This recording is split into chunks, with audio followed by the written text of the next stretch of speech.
one of my goals has been, as we've been doing our tour, we've tried to expand the number of stories.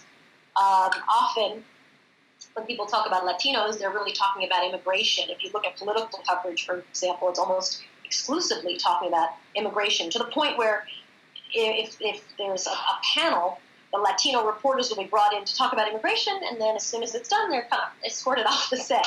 I find that very frustrating. I think there are lots of stories of interest in the Latino community that are not all about immigration. Immigration is an important issue, but it's not the only issue. If you actually look at polling, it'll tell you that education is the number one issue of interest to Latinos. And so what I've tried to do is to talk about those issues that I think matter across the board, not just, the issues that are the hot button issues or the emotional issues or the issues where everybody's yelling at each other.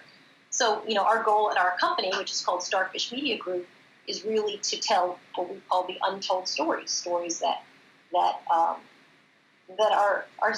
about, how people live. We've done documentaries about a woman who's a boxer who got to go to the Olympics, or a story about how the name Garcia is the 8th most popular name in America and what that means about America today.